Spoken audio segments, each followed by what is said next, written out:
Right. Good morning, and good afternoon, and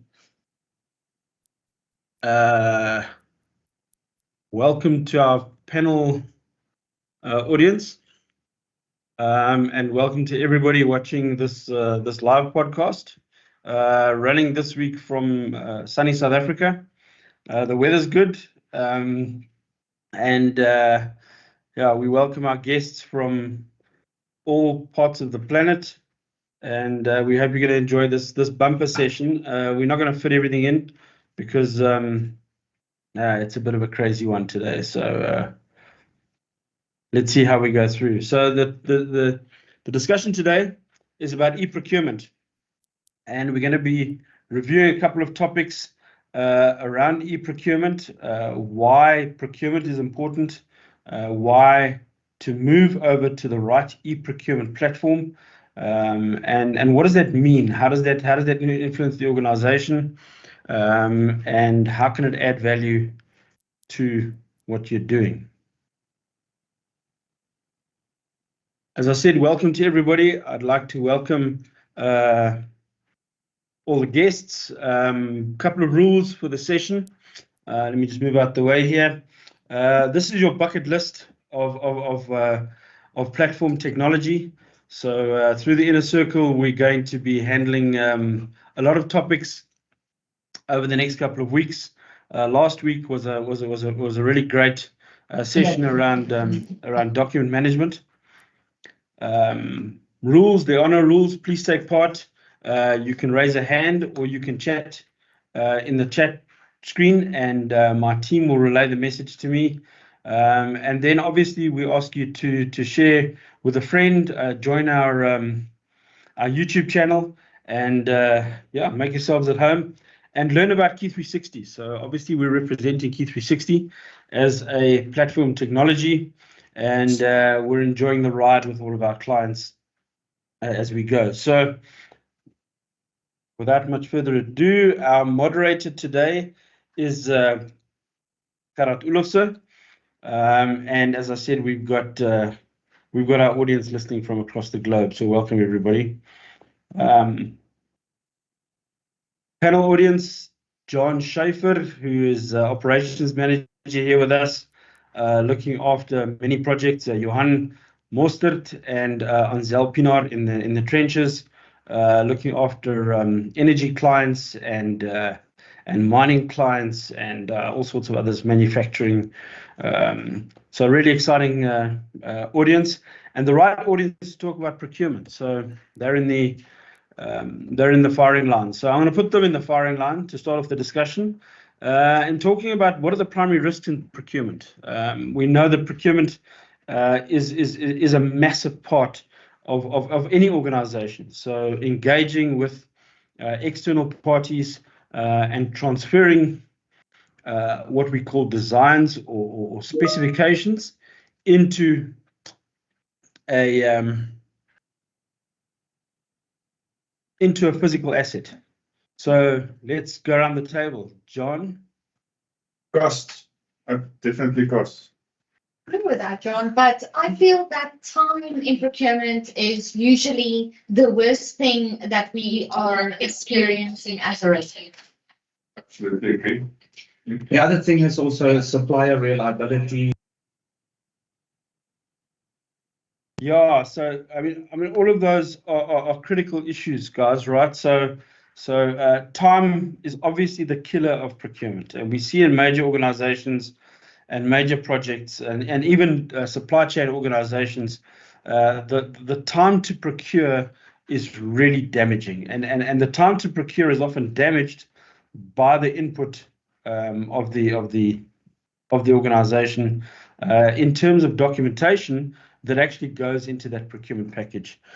John, your comment around cost is a broad one. So obviously we're trying to save cost. We're trying to remain within budgets, and we're trying not to do things over time. So that's a critical aspect of the discussion.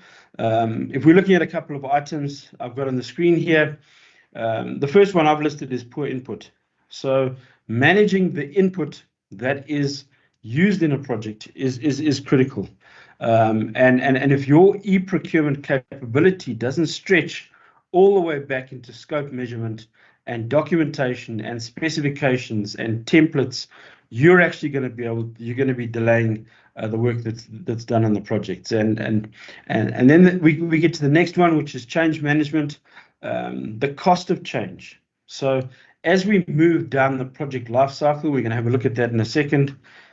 We realize that our ability to influence the project and our ability to change things cost more and more as we go down the value chain. And procurement is the bridge between what we design or what we spec and what we're actually procuring and turning into physical assets and conversion. So it's an important pivot inside a project environment. It can cost a lot of money, and then from a management perspective, quality management, time management, and then compliance is absolutely critical when we're talking about we're delivering something for a client, right? So we need to be able to hand over a physical asset, a set of documentation, and we need to do that in a compliant environment. And that refers to fraud, that refers to forensics, that refers to commercial claims. So all of these elements are a critical part of managing procurement, and the life cycle of e-procurement should be complete. Now, what does that mean? When we're dealing with e-procurement, one of the main aspects of the life cycle is making sure we actually cover the whole range of the life cycle. So starting off with vendor management, looking at the package, then going through tender management, adjudication, purchase order, contract management, and contract closeout. And this is a complex process with a lot of interaction between different people, with a lot of complexity, and e-procurement should cover all of these elements of your process. We often find that e-procurement packages cover typically the tender management portion and bridge subtly into adjudication, but that's where the process stops. And the link with all the documentation that happens before that and vendor management, and then obviously catering for the life cycle after the tender is extremely important, all the way through to eventual contract closeout and handover to a client or to the end user. Again, a question to the panel. Procurement, we've just said, fits in somewhere inside a project. Now, let's have a couple of comments around where does that sort of fit in? At what stage does procurement start?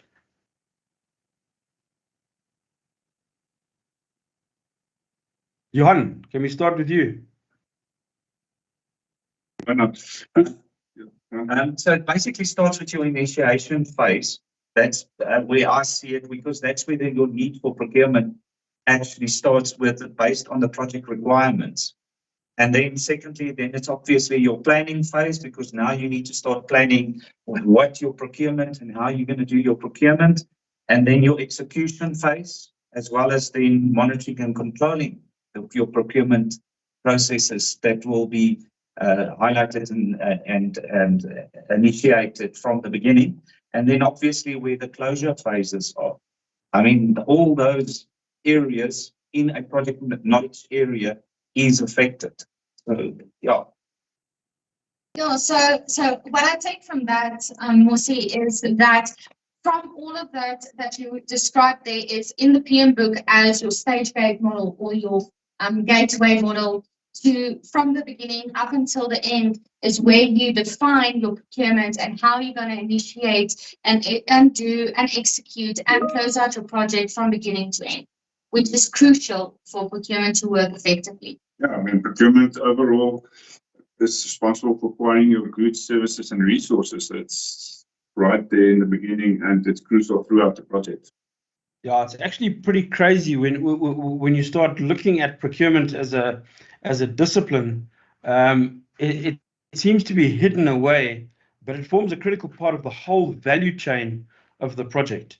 And I've just pulled up this little gate model here, which we use in our training and which we use to structure with our clients.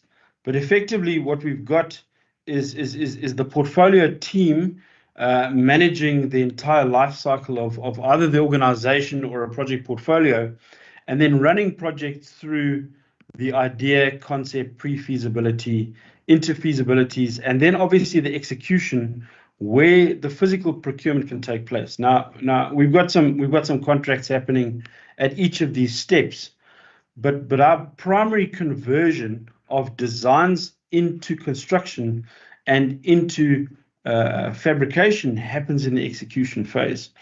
But it's very interesting to see the projects which identify package philosophies and the methodology of procurement way early on are actually the ones that are most successful. And your system, your approach, your methodology, and your e-procurement capability should stretch all the way back into idea management and running those organizations. And then when we get into execution, we're then operating between an owner's team and then handing over to our clients, either internally in terms of supply chain procurement and ongoing operations procurement.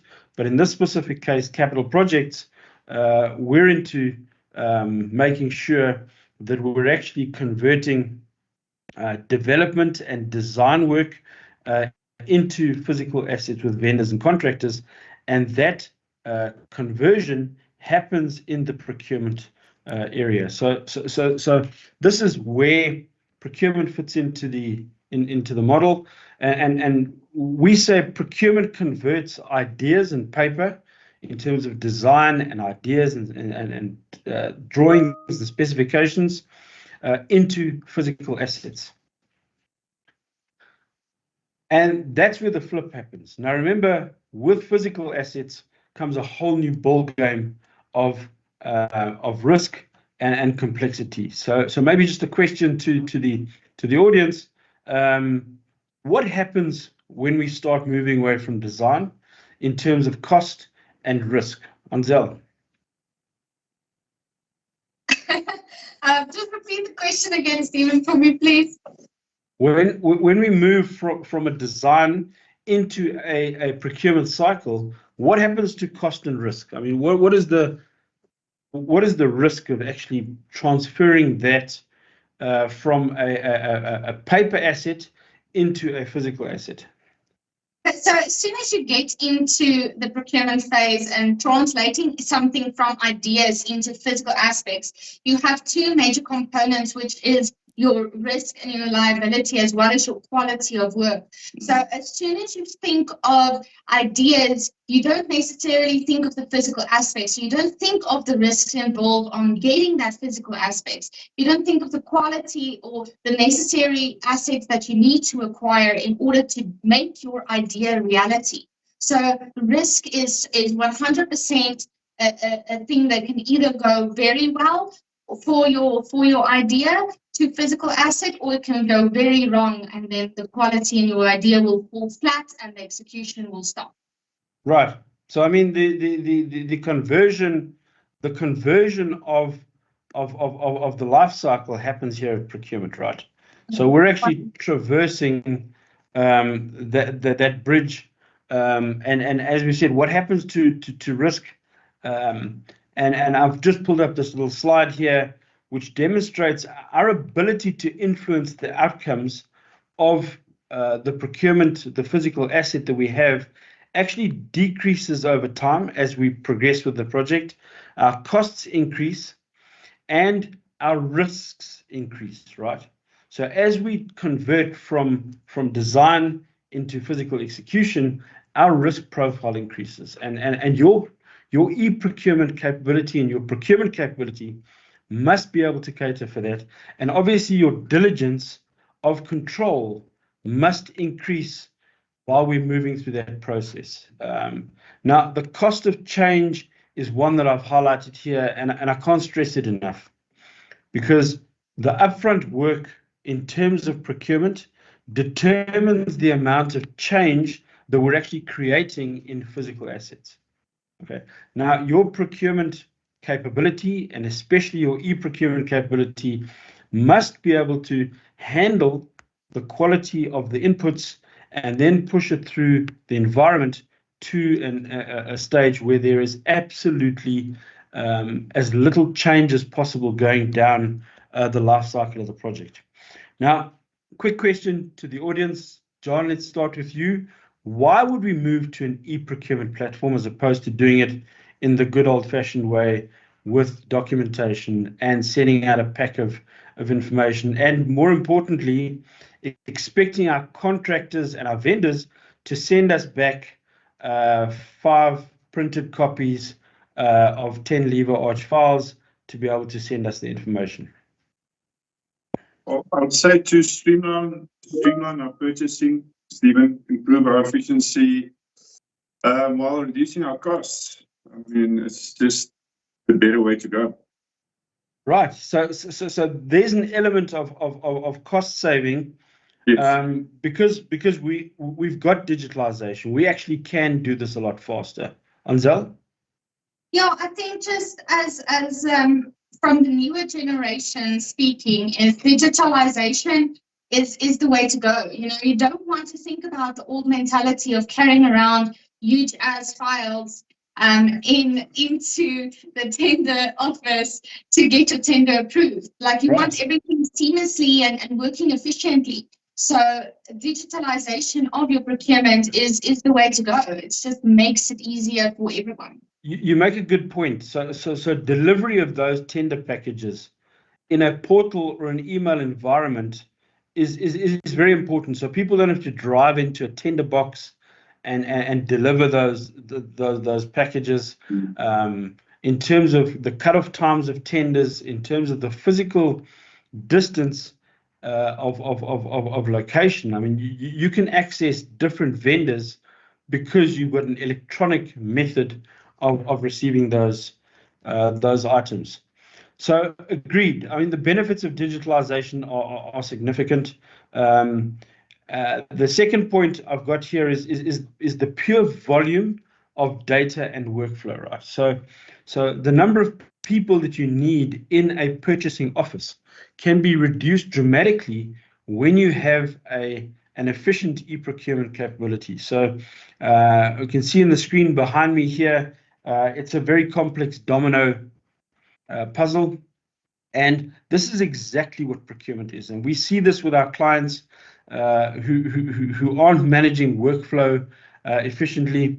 What happens with them is we get into an environment where one of those dominoes do not fall in the procurement cycle, either from a vendor perspective or from an internal perspective, and the process simply stops. Now, with obviously with KEY360 and good e-procurement processes, you can flag those items in this chaos of procurement and make sure that efficiency and workflow is operating effectively.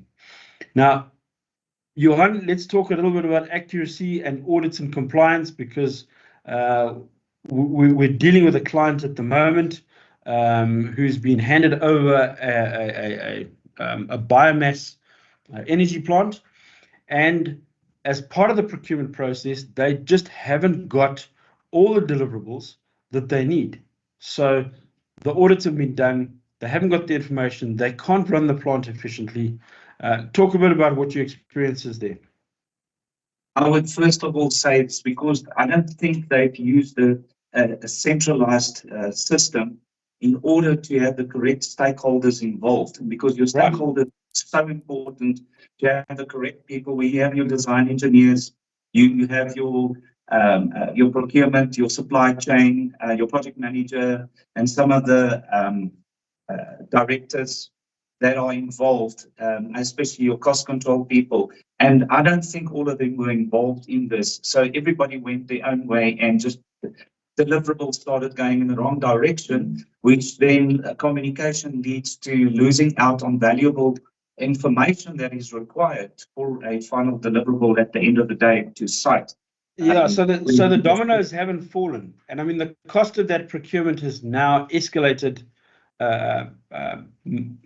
multiple times because they can't run the plant, and they have now having to get typically us in to rebuild that data set and re-hand over all this information in a formal e-procurement transfer environment. So, and obviously the impact on time and the impact on handover is now significant.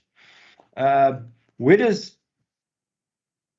do we start this process, right? So we're going to go into a procurement environment. We need to revisit this. The gate model that we looked at, we said we're actually going backwards in time all the way through to the idea, right? And if your e-procurement capability is good, you will have a package philosophy which runs with either the supply chain philosophy and methodology, or in a projectized environment, we've got a package philosophy which indicates how this will be procured throughout the life cycle. And that, as we've said, goes all the way back to idea management, to scoping, to estimating. So let's take a little bit of a journey into KEY360. So we're jumping into KEY360 as a platform now. For those of you who haven't seen it, you'll see I've got multiple versions of KEY360 open. So what we're looking at now is the portal view. So the portal view allows us to manage projects. It allows us to manage different tender portals in terms of business-to-business communication. And then as we go into a single project portal, we now have the view of a single project. Now, again, we've got the gate model built in. What we're looking at here on our screen is what we call a landing page. Now, a landing page is fully configurable inside a KEY360 environment. So you can literally build your own view, your own methodologies, your own logos, your own colors into the design element of KEY360. And the end game is when we look at our panel audience, behind them, John, if you just look over your shoulder, integrated operation centers are the way of delivering information, or one of the ways of delivering information into modern organizations, right? Now, these panel screens in a boardroom environment or in an open area environment are extremely powerful methods of making sure that the information you have in the e-procurement system are actually being delivered to the audience to effect what we call behavior modification. Right. Now, this is important. So if your system doesn't give you this capability of transferring all the information that we will be talking about today into a dashboard environment, and then more importantly, delivering that directly to the audience in terms of emails, in terms of the mobile application, which we'll have a look at, and delivering it into an integrated operation center environment, you still haven't experienced the full efficiency of running an organization in a digitalized environment. So jumping from the landing page, we're able to manage all the aspects of the e-procurement journey. Now, obviously, the first part of the journey is managing the portfolio, right?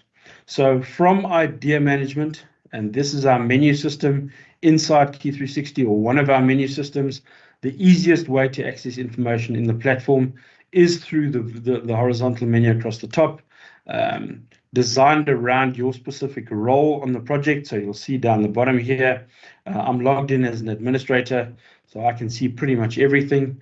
But managing from an idea, managing into a portfolio, and then all the way through scenario planning is the starting point of your procurement philosophy and your package lifecycle.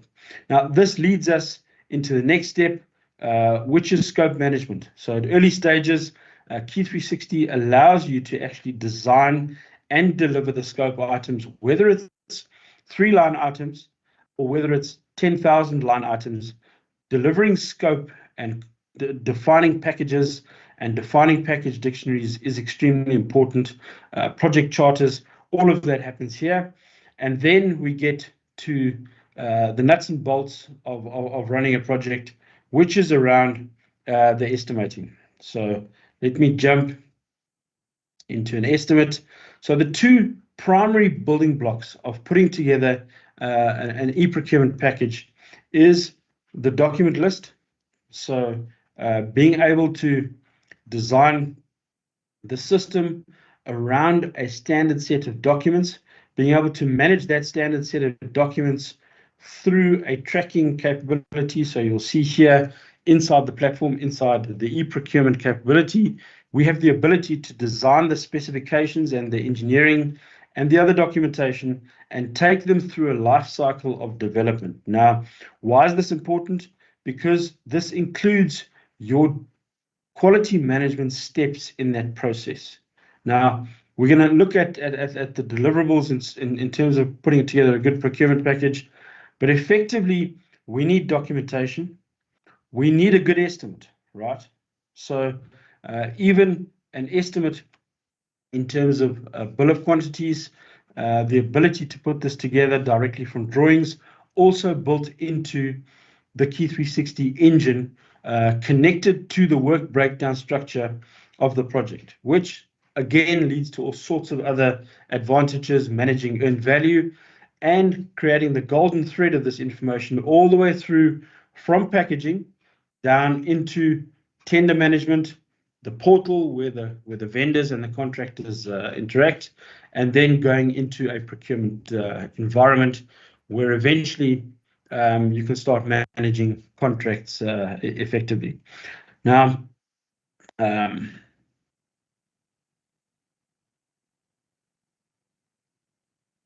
schedule, which I'm going to jump to in a second, is the third major component of putting together a good procurement package. Right. So we need all the documentation, which includes the specifications and commercial environment, the documentation that we need in terms of submissions from the vendors. We need the basic schedule extracted from the main project schedule or from your supply chain facility. And then the third item is the physical estimate, which needs to be quoted against. Now, we lose a lot of time in terms of quoting against a list or a concept of an estimate which is not developed sufficiently. So, John, maybe from your side, and maybe a comment from Johan, if we see projects that have, and I mean, we do a lot of tendering ourselves, and we see how disparate the information coming through from the client is because they haven't actually developed a bill of quantity template. And I can only imagine that the information they're getting back is extremely poor and difficult to adjudicate. Absolutely. I just think, especially when you start with the tendering phase, is first of all, your procurement, your contract managers are the people that should start building the templates and the layouts and the requirements in such a way from the beginning that it's usually your starting point. And if that is not in place, and this is where a lot of this information are incorrectly received from a client or vendor in order to move forward, because of tiniest entities that gets involved for starting the project and it causes delays. So if this is not correct from that moment where you started putting all these documents together that goes into a centralized system and finalized by your stakeholders, then that is where the whole process just falls apart and you get incorrect information and your estimating details are wrong, because then some people do not understand what the requirement is. Correct. You risk losing out on getting the correct vendors because the information that's going in is all over the place. Right. So exactly right. So the ability to build an estimate or a bill of quantities inside your e-procurement system is one of the fundamental differentiators from a good one and a bad one, because the ability to actually provide vendors with a portal to just fill in both rates and potentially quantities allow you to create an environment where you can adjudicate effectively. Okay, what I've got in front of my screen here is a very simple procurement process or design deliverable process, and we use the same elements for fabrication management as well as procurement management. So the design of these processes allow us to track the delivery of these initial elements and then all the way through into completion. Let me jump back into our conversation, and we're tracking now down the life cycle of a good e-procurement system, right? So we've talked about the idea management, we've talked about delivering the thinking around packaging, and we've now stopped a little bit around scope and documentation development. But obviously we've missed a step, right? So selecting vendors is a critical part of managing effective procurement. And often this is where a procurement engine actually falls over. All right. So how do we select the right vendor? Again, question to the audience. What are we missing here? I mean, we run through these projects. We think we've got the right vendors on board. We've awarded a contract and the wheels still fall off. Why does this happen? And what are we actually doing about it? I would definitely say inadequate information provided to the vendor. That's the first thing that causes everything to fall apart.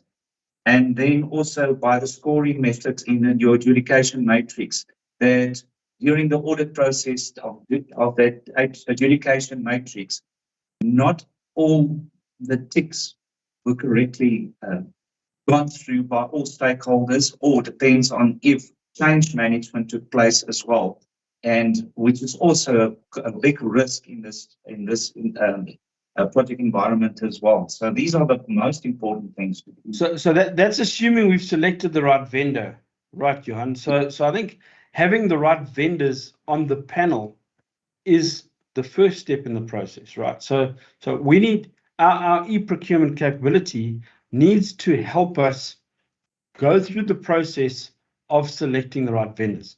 Okay, and this is done by some organizations, but done very poorly most of the time, because we still see these vendors being selected, they're tendering, but they still deliver poorly on those expectations.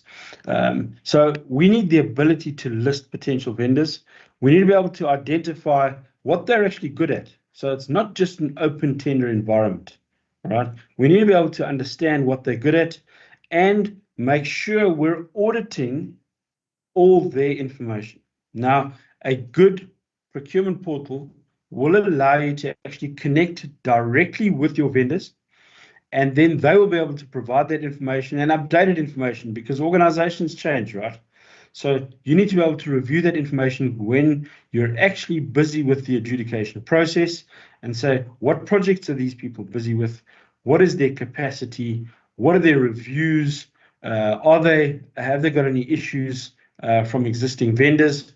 All of this capability, and later in the year, from a KEY360 perspective, we'll have the AI plugged in. So we'll be able to scrutinize this information a lot more effectively as part of the e-procurement engine, to be able to determine whether we're actually approving a vendor from an overall perspective, and then more importantly, approving a vendor from a specific contract perspective. Right. So vendor approvals is big business, and we need to be able to do that effectively. So back into KEY360, identifying companies and the categories of those companies, and then working through those companies in terms of are they technically vetted?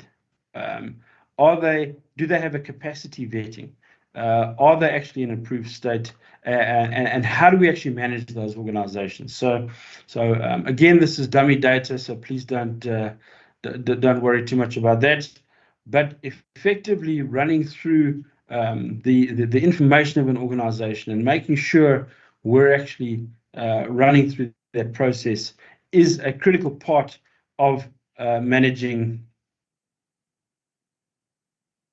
the tender capability. Sorry, let me just jump onto the right screen there. All right, so your e-procurement engine needs to be able to do this for you, and you need to have a team which facilitates this process. Now, back to our life cycle, jumping into the next step, which is actually the tender development. So we've talked about developing the input documentation, the schedules. Your e-procurement engine should be able to manage that process for you from a quality management perspective, as well as from an information delivery perspective to those clients. All right, so these documents are prepared, and we're now talking about doc control again. So those of you who watched last week's podcast, it was all about document control and all the elements of document control, and taking this chaos and putting it through into a KEY360 grade cloud type environment. Now, doc control is a separate entity. It is a separate discussion. But when we're talking about e-procurement, document control is right front and center all the way through this process in terms of delivering these documents to our vendors, getting their documents back into the tender process, and then eventually delivering all of this information to our client base or to the end user. And all of this can happen very easily and very seamlessly through an effective e-procurement engine like KEY360. And again, let's just go through the steps. We need to have a good compliance capability. We need to make sure that our deliverables are run effectively. We need a source of information and templates to be able to use again and again and again in our organization. We find that organizations are actually reinventing the wheel every time they do a major package, and the lessons learned are not coming from their e-procurement capability or their procurement capability at all. We've discussed control and workflow, and then obviously managing the right revision of information which is going to our vendors. So we've done a part of the service that we deliver to our clients, unfortunately, is forensics. And often the forensics come down to change management inside the commercial process related directly to changes of the revisions of this information. So having them receive the right revision at tender stage, updating those revisions to the point where they can actually do fabrication and do construction based on those, on the right information. Right, let's jump into tendering, because this is probably why everybody's watching this podcast. So let's talk about tendering. Panel audience, what can go wrong? Everything. Well, I would rather Pretty say, much. I've just made this going through as you were talking, Stephen. I was thinking of like incomplete or unclear requirements. That's the point number one. Inadequate market research. I was thinking of unrealistic timelines and Right. budgets. Yeah. Communications, which is a big lack in most projects. There's no communication flow. Then favoritism. That's something that happens quite a lot because somebody knows somebody. And the procurement process violations, people that tries to bypass the system and take shortcuts. And then obviously the inadequate evaluation criteria that are used. That's my thought on these big problems that I see go wrong in a procurement. Johan, you're quite emotional about this stuff. Is this experience or is you just negative by nature? No, but 100%, Stephen, like you made a little comment there as well, is time. Like tendering is all about time. It takes a long time to get the documentation and get all of the specification and get the vendors and get all of your documents and all of those processes. It takes time to evaluate those things. It takes time to actually get approval from the tendering committee. So it's time. That's the biggest issue that can go wrong. Now, if we look at the life cycle of a tender, right?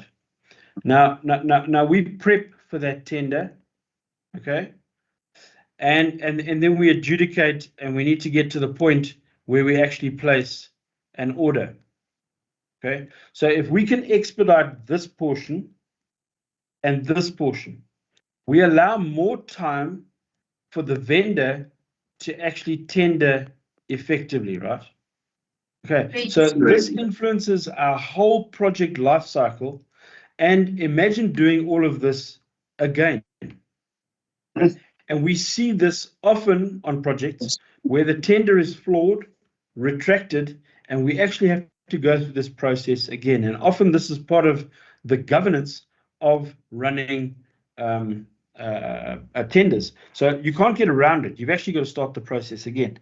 And we've seen this actually damage projects critically, and generally it's on the critical contracts that we haven't got time on. So that's a big risk what we're doing. So yes, obviously timing, accuracy, and efficiency must be the primary aspect of what we're doing. So this data pack that we're delivering into the market must be perfect and meticulously audited so that we're doing it once and we've got the right information. If we decrease the procurement cycle, we've even got more time at the beginning of the process to do better designs, right? Because our design process is actually delayed because we have to procure early. Okay, so we're delivering inaccurate or incomplete information to get the procurement going, because the procurement's life cycle takes so long, and then the contractors or vendors are actually tendering on incorrect or incomplete information. Okay, so yes, timing, accuracy, and efficiency can be dramatically influenced by an e-procurement platform that allows you to manage this whole life cycle. Okay, and then we've talked about this.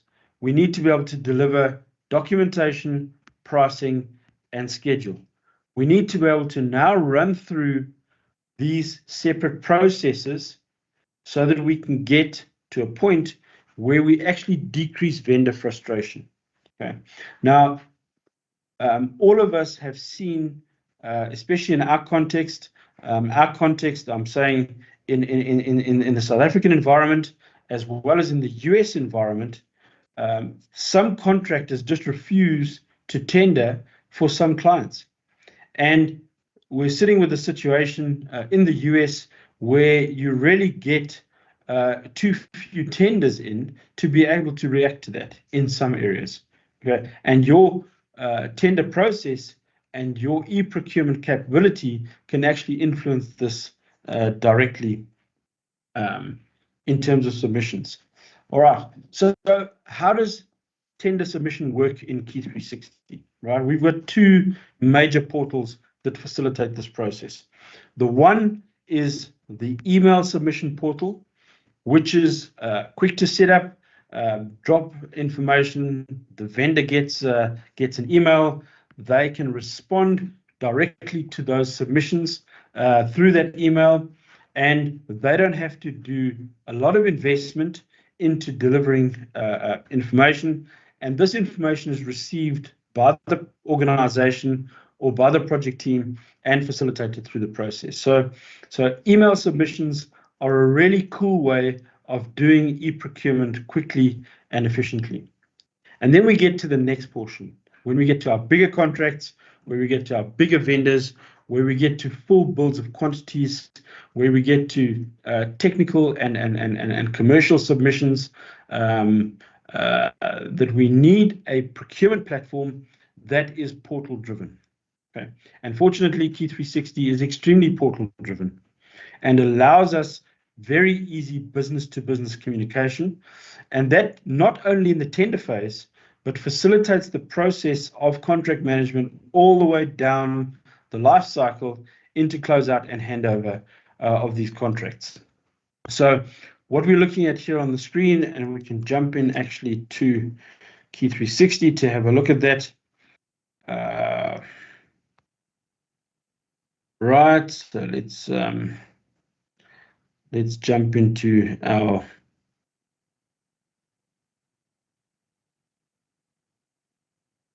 tender portals.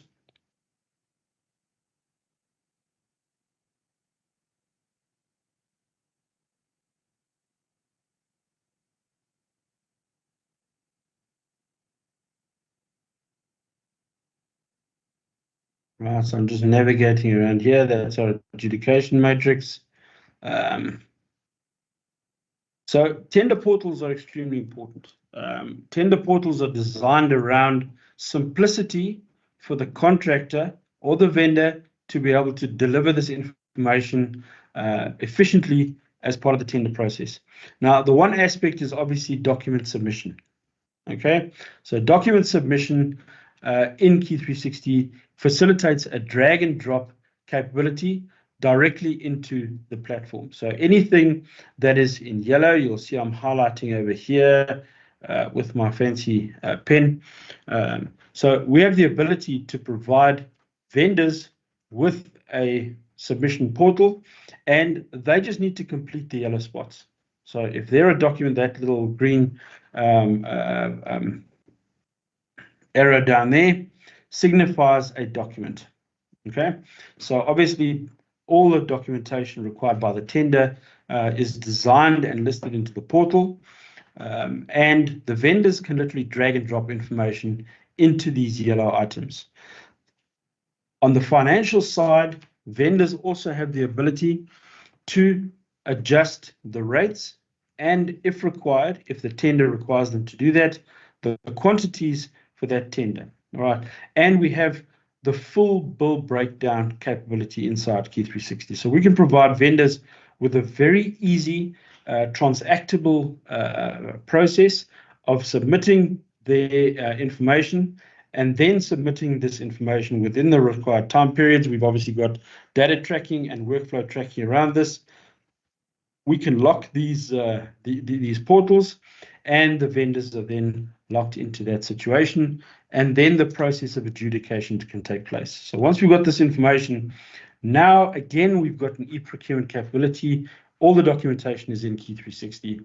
All the vendor rates and financial information is in KEY360, and then we can step down there directly into an adjudication environment. And that adjudication environment is effectively two animals. The first animal is this ability to create the scoring environment with different weightings, and then the next engine down the route is the final evaluation of the tender, which then includes the adjudication scoring, the financial comparison of different estimates, different vendors, and with this capability also comes the ability for drill down information. So these vendors, this information can be drilled down directly from the portal, and these estimates can then actually be physically compared and worked through inside KEY360 by the adjudication team. Technical information split from the financial information. So really cool tools to be able to facilitate the process and design these views according to your specific company requirements to actually go through this. Compliance measurement as well. Very easy to see which clients are being which tenders are compliant, what documentation has been issued, the ability to take that documentation and actually issue it to the audience that's supposed to be doing the adjudication. So even that adjudication process is facilitated by the review process inside KEY360, and we can have a look at that for those of you who haven't seen that. So if we go to the doc list, different elements of the information can be issued into a review process. Let's just have a look at that for a second. Probably a bit messy because we've been demoing out of this significantly, but KEY360 then provides the capability of reviewing information and redlining that information and marking up that information with a full registration of who's doing it, as well as electronic signing capability inside the platform. So really cool tools to be able to facilitate the adjudication process and document that process. So after that has been done, we can then very easily get back to a complete adjudication, looking at the estimates, looking at the financial adjudication, and then plowing that back into the adjudication. Okay. So that's all easy.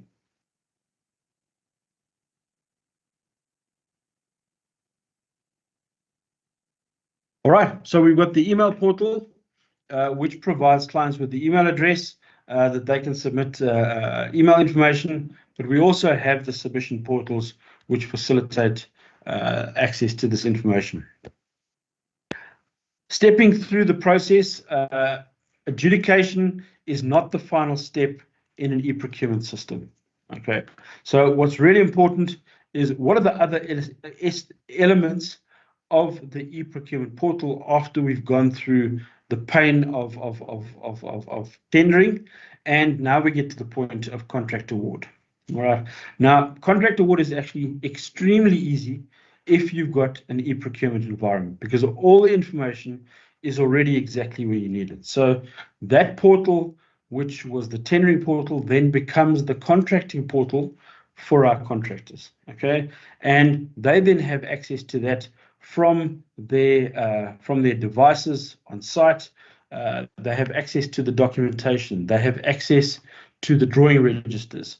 They've got access to things like the contract cost framework, which is our contract management engine, which is derived from the bill of quantities, which is derived from the scoping. So it's all a golden thread which runs through the e-procurement capability, connected with the baseline schedules.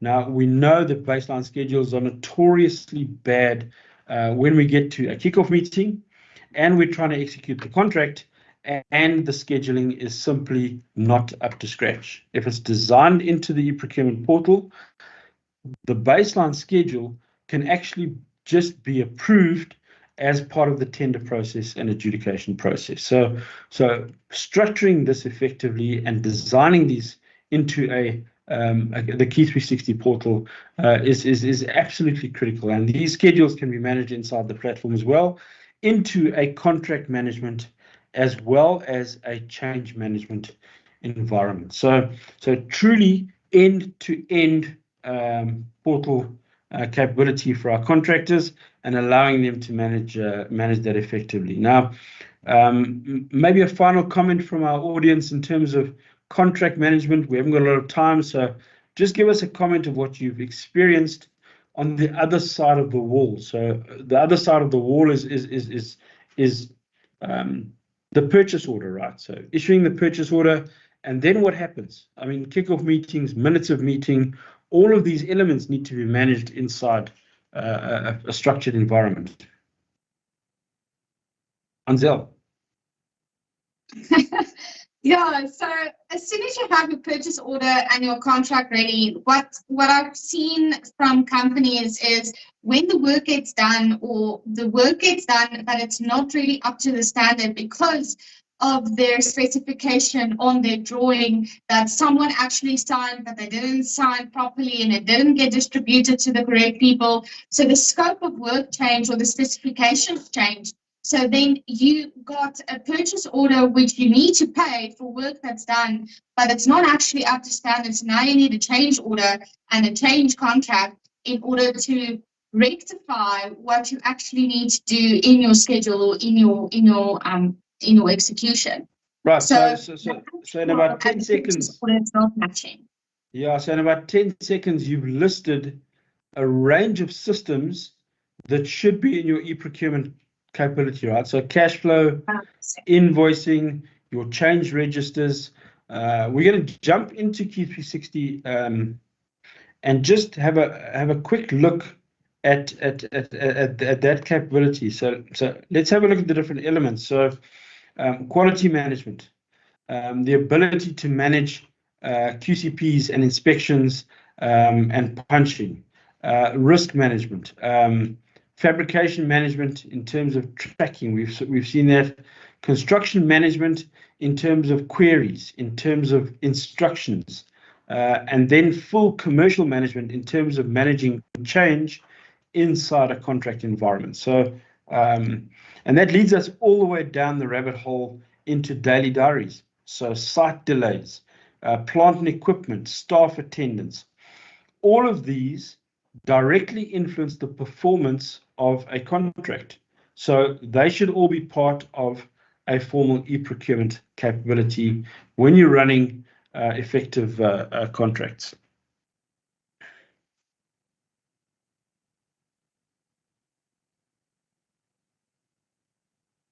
Okay, and we got through contract management. I know we haven't dived into this extensively, but we're running out of time. I know Johan and John have done their fair share of contract management throughout the years. How have the tools that you've used or damaged your ability to run contracts? Now, John, I know you're busy with some stuff on an underground mine in Ghana, running typically the mobile app. How has that impacted on the way you run those projects and the accessibility of that information to the procurement people directly from 5 kilometers underground? Having the correct platform and the tools that we had there made it very effective in while you're underground. You can have access to your contracts, you have access to all the documentation that you need right there and then to have the right conversations instead of having to go back and forth, having to get the correct versions of documents. You can have those conversations underground, and it's definitely a time and cost effect there because you've got your tools right with you where you are, and it's up to date, it's real-time data. So yeah, I must say that definitely helps us. As well as the setup of your layouts. I mean, it's very important. The person doesn't want to go and search to try and find ways and means to add data information. It must already be guarded, must be accessible and easy to navigate in order to fill in those data information. Correct, and the accessibility of change, let's say tools. So if we've got an instruction or a technical query or a delay on site, the availability of that information to the rest of the team, and especially to the commercial team and the quantity survey team, reduces the cost of that because we can react to those changes a lot more efficiently by having those available through tools like the mobile app, through our web access capability. So having those tools available as part of the digitalization capability and specifically procurement is very important. And again, listing these items, we haven't got time to go into KEY360 for all of these, but the contract format. So what type of contract are we using? Are the change mechanisms designed according to the contract that we're actually using, be it an NEC or a FIDIC or other JBCC or bespoke company contracts? The contract format and the change management clauses that we use to manage the contract must be built into the platform. Contract communication, commercial management, progress management. I've left out health and safety specifically because obviously that's where we should start, right? So managing, especially in a construction environment, but also other environments, health and safety and the statistics around health and safety form a big part of contract management, housekeeping, photographs on site. All of those elements can be tracked directly through a good digital platform. We can't say enough about quality management. John, you talked about it a little bit in terms of the Ghana stuff. Materials management, a new area in KEY360 to be able to manage materials, site laydown areas, storage areas, managing bins, and using the mobile app to geotag and photograph the full life cycle of materials deliveries all the way through the project life cycle. And then obviously we get to construction management, which is hardcore managing the schedules, managing the deliveries into construction, through the construction process, the construction trackers, and then all the way into commissioning and those specific processes.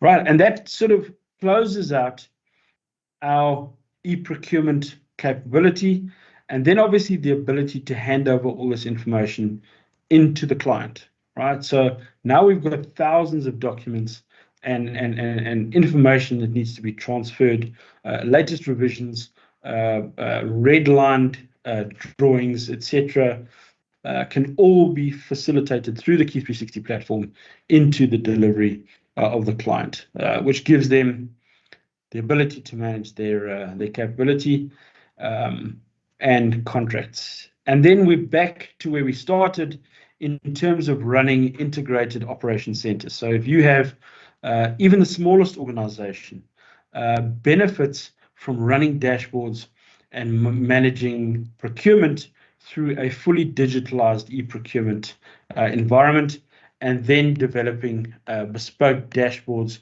which allow you to manage every single aspect of the job, connecting video and images to 3D models directly to progress inside KEY360. So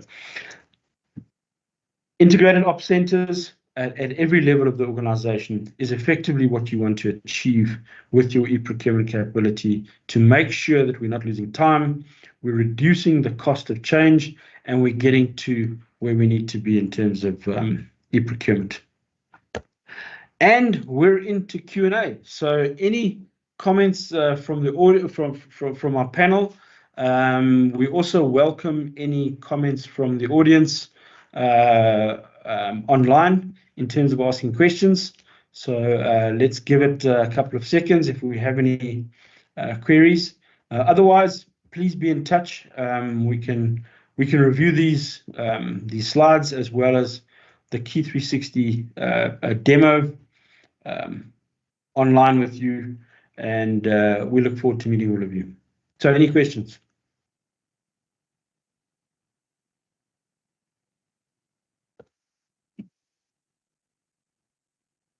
All right, our service portal, you can pick up your phone, you can take a photograph of the QR code, and it'll take you directly to our service portal. Pop us a message to set up a session with us, or if you have any questions around specific areas of capital project management and business optimization, developing integrated operation centers. This is what we live for, and this is our passion. All right, drop us a review on Capterra if you happen to pop by Capterra. Liesel has sent a message on the chat for all of you to give us a quick review on Capterra. And that's it for this morning. It's a sunny Friday in South Africa, and we wish you all, wherever you are, whether you're watching it live or whether you're watching it online. Thanks to our panel audience. Thanks everybody for attending, and we'll see you the next time. Next week, same time, same place. Enjoy the week. Cheers, everybody. Bye.